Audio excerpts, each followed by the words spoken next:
Le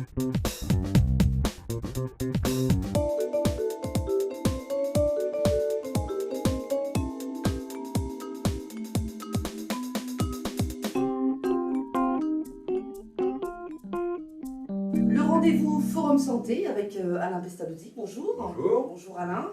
Merci d'être au rendez-vous, comme chaque semaine, on peut le dire. Alors aujourd'hui, prévention, santé, conseils. Et aujourd'hui, tu vas nous parler, enfin plutôt nous conseiller sur ce que malheureusement beaucoup de personnes utilisent, ce qu'on appelle un anticoagulant. Oui, C'est un peu ça? c'est très bien ça. D'accord. Tout à J'essaie fait. de... Anticoagulant, c'est quoi? C'est un médicament pris par de nombreuses personnes tous les jours et qui va éviter que des caillots se forment au niveau des artères ou des veines. D'accord. Donc ça évite une foule de maladies et ça a des avantages et des inconvénients. Un vaisseau qui se bouge dans la tête, ça fait des accidents vasculaires cérébraux. Et là, bon, c'est malheureusement une grande maladie, bien fréquente. Donc ça peut être utilisé dans cette indication. On peut l'utiliser dans d'autres indications, comme les accidents donc, cardiovasculaires au sens large, que ce soit des infarctus, des embolies pulmonaires, toute la pathologie du cœur qui se bouche, et éventuellement ce qui va vers les poumons qui se bouchent aussi. D'accord, ouais. Et puis dans certains cas aussi, tout ce qui est en bas, c'est-à-dire les artérites des veines inférieures, où là, des bouts de vaisseau se bouchent, et c'est là où on peut utiliser aussi des anticoagulants. Donc tout ce qui se bouche, on va traiter avec un produit, pas forcément qui fluidifie, on va en reparler, mais avec un produit qui va agir sur la coagulation. Alors, donc on a la notion de quand on va prendre ces médicaments, on en a un petit peu parlé. Aussi, on va en parler pour les gens qui ont des prothèses cardiaques, des prothèses qui remplacent les petites valvules cardiaques. Oui. Donc il y a plein de cas où on veut utiliser ces médicaments. Et il existe plusieurs sortes. Certains sont tout simplement l'aspirine, qu'on connaît depuis plus d'un siècle, qui nous sert à toute petite dose, ce qu'on appelle des doses bébés. Des petits sachets. Des petits sachets de bébé, voilà, qui permet, avec cette toute petite dose suffisante pour en fait fluidifier le sang. Donc là, on a une vraie fluidification du sang.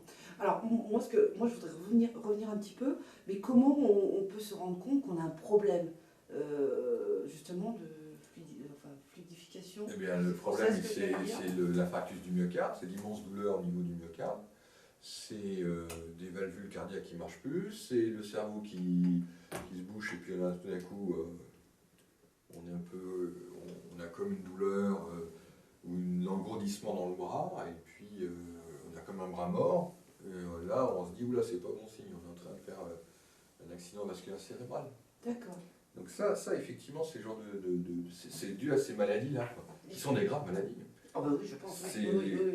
Les maladies cardiovasculaires, aujourd'hui, c'est la première cause de mortalité en France. D'accord, c'est énorme. Hein. Donc, ça va en augmentation.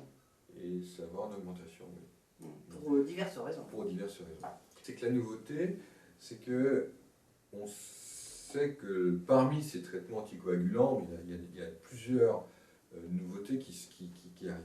D'abord, on a des nouveaux médicaments qui sont pris en comprimé, qui ont des avantages et des inconvénients, mais qui sont beaucoup mieux tolérés, ont moins besoin de surveillance. Donc ça va être des nouveaux produits qui sortent là, qui démarrent petit à petit, qui sont encore assez chers, mais bon, qui vont au fur et à mesure diminuer de prix. Et puis, il y a de très nouveaux en pharmacie, une grande modification de la façon de travailler des pharmaciens concernant les antivitamines K. Les antivitamines K, c'est un gros 2/3 à peu près de tous les anticoagulants. Et c'est des médicaments qui sont fantastiques, qui nous sauvent des gens depuis des années. Mais, il y a un gros mais, un très gros mais, puisqu'on sait qu'il y a entre 5 et 6 000 accidents mortels chaque année dus à ces antivitamines K. Et on sait pourquoi? Bah oui, on sait pourquoi, parce que c'est des médicaments difficiles à gérer. Comme tu disais tout à l'heure, j'ai été faire une prise de sang, mon sang coulait trop fluide. D'accord. Quand on a des antivitamines K, on fait exprès de mettre en trop fluide. Oui. Mais comme on est en trop fluide, si un accident de voiture, l'accident de voiture, on va être bousculé, on va avoir des plaies, et du coup ça va saigner plus. D'accord. Alors c'est pas Oui, il y a quand même- le décès vient pas du médicament, mais il C'est vient du fait du que fait la perte du sang. il perd du sang plus facile. Il peut y avoir ainsi de suite et pas mal d'accidents. Il peut aussi y avoir des facteurs qui font qu'on en prenne de trop, sans s'en rendre compte. Donc là, on fluidifie trop le sang. Aussi, une autre nouveauté, c'est, vu qu'il y a eu qu'il y a toujours beaucoup d'accidents, beaucoup de gènes avec ces médicaments difficiles à supporter, c'est l'intervention des pharmaciens, l'application en fait des pharmaciens d'une méthode qu'on appelle l'éducation thérapeutique, qu'on fait depuis des années en pharmacie, mais qu'on a démarré, qu'on découvre dans d'autres disciplines, comme ça a souvent commencé avec les maladies chroniques, comme le diabète, comme l'asthme, ça a démarré là-dedans, où on sait qu'on veut soigner bien ou mal, de toute façon, les gens sont toujours malades, puisque c'est une maladie qui va durer toute leur vie. Oui, c'est ça. Voilà, donc il y a cette notion de durée. Et on a appris des méthodes avec ces patients-là, on a appris des méthodes sur la façon de leur enseigner, en fait, à se gérer eux-mêmes.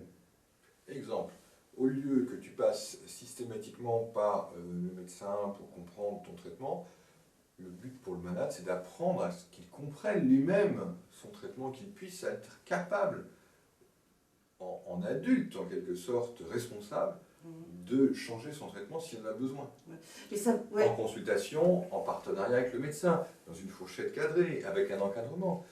Le pharmacien va aussi l'aider dans cette démarche-là. Mais c'est ça qu'on essaie de lui apprendre, en fait, de la gestion de la maladie, qui est l'événement révolutionnaire qui se met en place, là, c'est depuis janvier, en pharmacie, janvier, février, mars. Les textes ne sont pas encore sortis complètement, puisqu'on attend encore certains textes qui devraient sortir sur avril, vous attendez, mais qui vont codifier tout ça. Mais en fait, ça démarre gentiment, et on va faire que ces nombreux patients deviennent finalement autonome. Certains croient savoir, et puis quand on creuse, on a une série de questions, de petits quiz. On se rend compte que c'est pas du tout. Voilà. Là, ça peut être la surprise. Là, c'est des mauvaises surprises. Ah, mauvaise. Les gens croient savoir. Inversement, à force d'en parler, il y a quand même des gens qui savent pas, qui savent des choses sur les points essentiels. D'accord. Ça, c'est quand même important. Il y a des choses qui sont bien connues.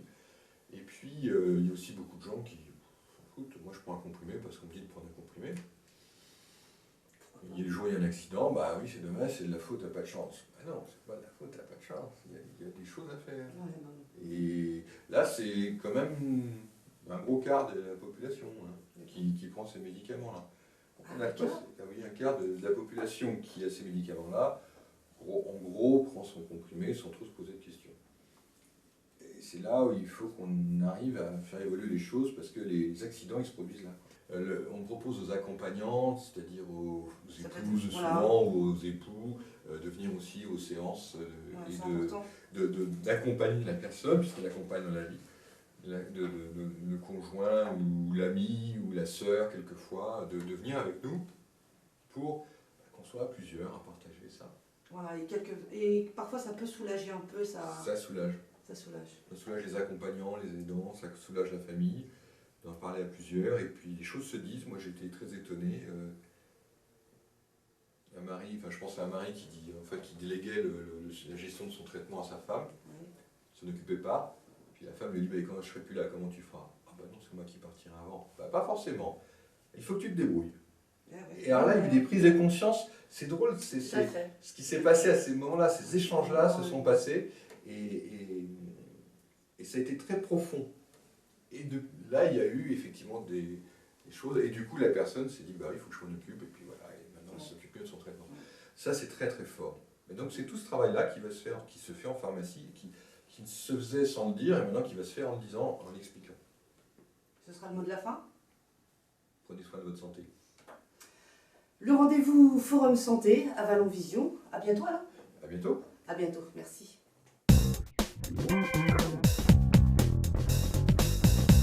Thank you.